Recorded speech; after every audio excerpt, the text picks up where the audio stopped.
And we should be live. What's up, ladies and gentlemen? Thank you for coming over to the DFS 5-pack. We're here today to talk about the NBA DFS slate for the 29th of March. We got a big Monday night one. This is the opening week of baseball, though, as we kick that bad boy off in a couple of days. So I know you're happy about that. I'm sure there's a bunch of guys happy out there. Like I can just, I could play a little DFS on a sport that doesn't change every 30 seconds. Nice. Yeah, man, I'm psyched. You know how hyped I am for baseball to start. I wish it was starting today, but got to wait a couple days. And man, I cannot wait to break the slate down with you. And shortly after this video, actually. Yeah, when we're done with the NBA here, we're actually going to jump off and do a little discussion on the MLB. We're going to do like a first thoughts video. We'll come out with the main one, obviously, day of, so it's a little bit more up to date. But we will start talking baseball right after this, guys. It is the 29th of March, and if you want a free 5-pack membership, there are 2 ways to get it, guys. We talk about drafters almost every single day. I'm going to talk about them a little bit more in detail after this, but the promo code is DFS 5-pack. If you need to pause the video and take a look at them, they are right there. Our promo code for sports bettors over at jazzsports.ag is just 5-pack. If you sign up for either of these and make a deposit, you get a free 5-pack membership, larger deposit, longer membership. But this is what we're going to do with our boys over at Drafters. So I was talking to Zach, the CEO over at Drafters, and we thought that it might be fun to announce the winner of these daily drafts we do with customers. So anybody want to come knock me off? That's 2 in a row for me. I'll get a little cocky on it until I get put back in my place, probably as soon as today. We are going to do an NBA draft. We can take literally up to like 10 people. So if you want to sign up and play on Drafters today, you can come draft with us. It does a snake draft like this. And like I said, we can take up to 10 customers. We run them at $10, so they're very reasonable. Come get in the drafts with us. Just let us know that you did so, and we can get you into the player pool. Like I said, we can take up to 10 today, and we will announce the winners on the daily. And you got to give our viewers a little more credit, man. They know it's no coincidence that the first 2 times we do this or 2 times you happen to win. So it is give us a little credit. yeah, sure. I'll go back to the Skype chat I had with Zach talking about it, but yes, it is a good coincidence for me. I did want to mention like I said, we changed a couple of things around on the website as well. We now offer weekly memberships. Sign on up. It doesn't get you the Discord chat, but I know what a lot of people do is check out a weekly membership, check up the write-ups and the videos, and then after that, decide if you want to upgrade to monthly, which can get you the Discord chat and everything that goes with it. Daily memberships are up there, but that's all new to the website starting right now. So give it a look-see if you're interested. Let's talk about today's plays. Kawhi Leonard, Los Angeles Clippers, cash game lock as of right now. This may actually change for me if I go back and reevaluate the Boston guys, but I like Kawhi no matter what. He's sub 9K. This is going to create an essence of popularity right here. The Clippers choked off a game to my Bucks a couple of weeks ago. So, you mentioned this point on the members only video. You don't usually like using the Clippers on regular season games because they're kind of sporadic. And when they play well, they tend to roll. And then some days they just don't play well. Well, we look at this as like a bigger game for them from a regular season perspective. No doubt, man. I mean, they're playing the reigning 2-time MVP, a team that's, been at the top of the East for a couple years, a team like you mentioned they just lost to. This is a good spot to look at the Clippers tonight in my eyes.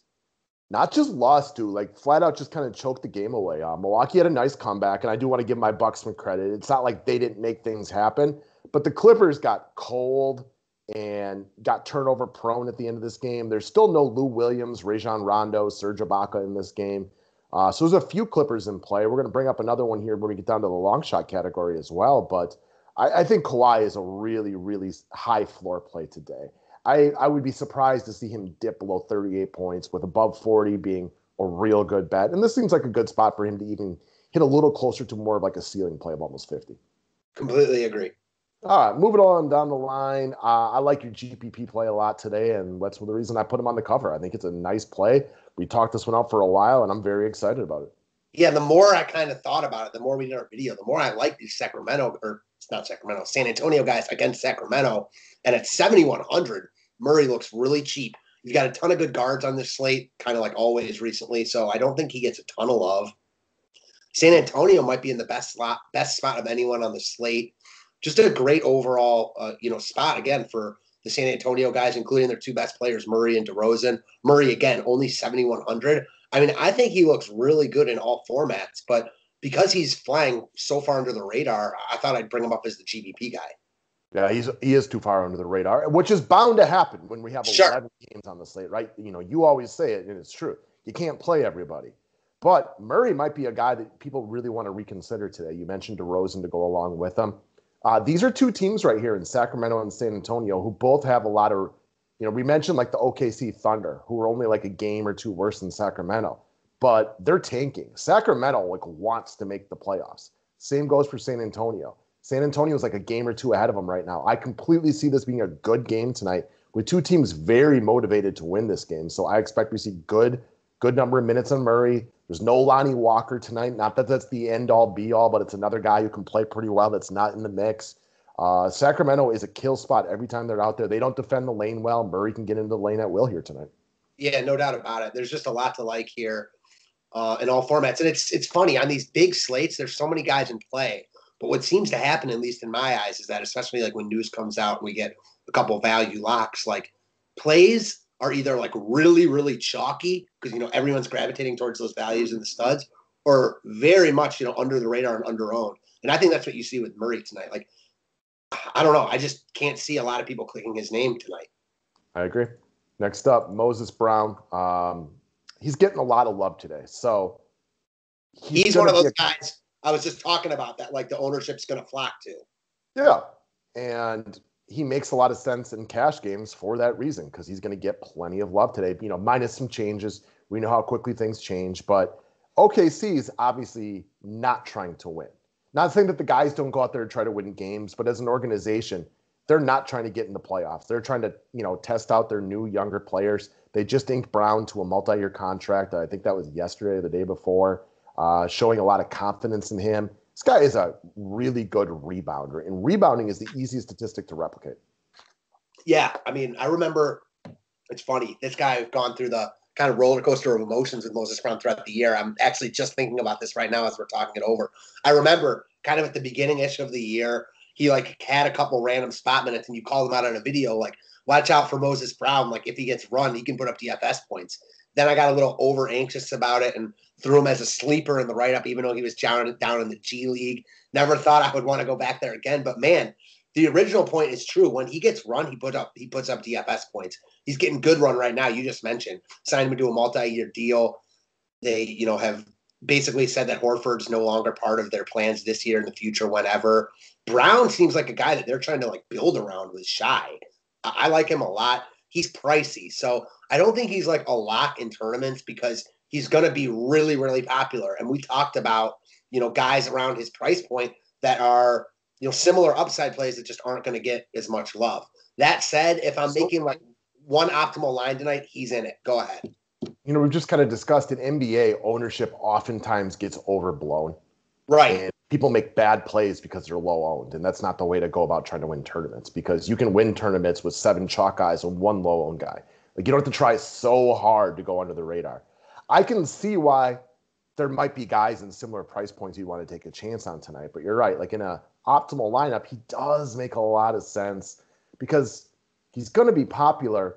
But even in a not perfect matchup in Dallas, like this guy's such a good rebounder. He's so aggressive. There is no Horford. He's likely to play good minutes here. And because he gets just a lot of his points on easy putbacks and rebounds, they're very easy to replicate. Yeah, I'm also like interested to see, there is a lot bit of sticker shock here. Like I think that in itself like lowers his ownership. Like he's going to get love here, but maybe not as much as he should get because he's so expensive now. I'm not saying that you're going to get him low owned, but he might not be as owned as he should be because of this price point.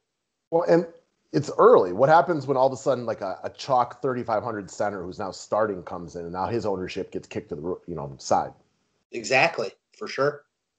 All right, we're going to start talking about long shots. So my long shot today is not a long shot to play.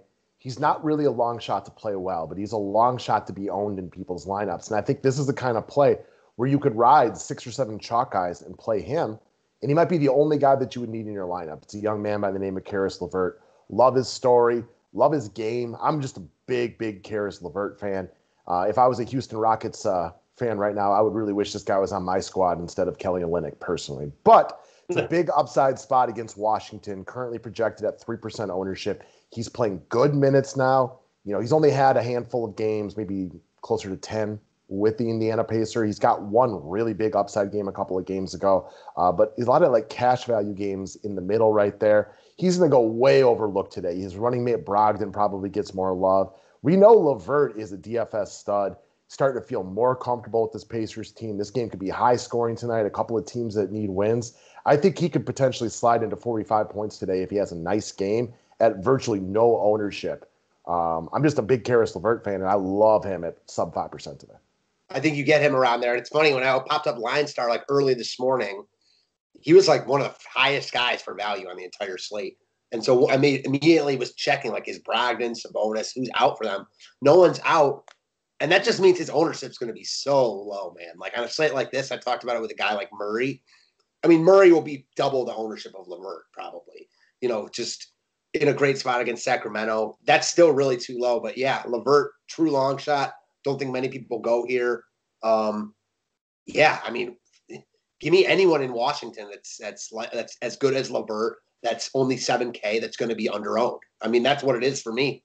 Yeah, we love picking on Washington. It's been this way for a while. They just happen to be kind of healthy today, and people aren't using any of their players. So I know Brogdon's projected to be a little higher owned, but still underappreciated. And I think LeVert owns just as much upside as Brogdon, if not more, just because he's he can be a little bit more assertive when he gets rolling. Exactly. And like you mentioned before, you don't need a ton of low-owned guys in tournaments. If you're under 3%, LeVert goes off for 50 here. I mean, you want all the other chalky guys with it that go off. I mean, that's just what it is. With the news that Jaylen Brown's out, like a Marcus Smart, who's like, I don't know, I think he's probably 1,500 less than LeVert. I can't remember his exact price tag, but he's going to be way higher owned. Yeah, he's like 800 less, and I agree. All right, next up, Terrence the Man from the Los Angeles Clippers. So again, all the same points I brought up with Kawhi hold true here. No Patrick Beverley, no Lou Williams, no Rajon Rondo. Man has played big minutes lately, and he's played well. Another guy that we're seeing getting a lot of love is Thomas from your Cleveland Cavaliers. Give me Terrence Mann. I know he's like $1,000 more or whatever it is, $1,300, whatever it might be, but I'd much rather punt with him. I think the upside's much better personally for me. I don't know if I'm going to go that far because Thomas is, 3K or 3,200. So, it's Mann is quite a bit more expensive, a quarter more expensive. So for me, this is just about his $4,300 price tag. The fact that he's not getting much love in a good spot against Milwaukee. Again, we just saw the Clippers deal Lou Williams for Rajon Rondo. I think a part of that was because they're really comfortable getting Mann a bunch of these minutes at the 2, /3, getting a lot of that backcourt run with Beverly out. He's good. I'm a Mann fan. I've been a Mann fan since he was at Florida State. Like, I'm happy he's coming into his own. And at 4,300, he's like too cheap for his current role. It's good to know that you're a fan of Mann's. It just found it funny when he came out that way.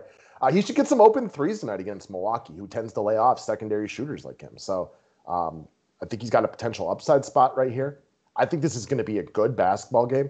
And I think you're going to see him play his 25, maybe even 30 minutes that we've seen out of him recently. He's had some nice games in recent memory, feeling more and more confident. Again, a little shorthanded here without a bunch of these guys. So he's playing minutes tonight. Mm-hmm. No doubt about it.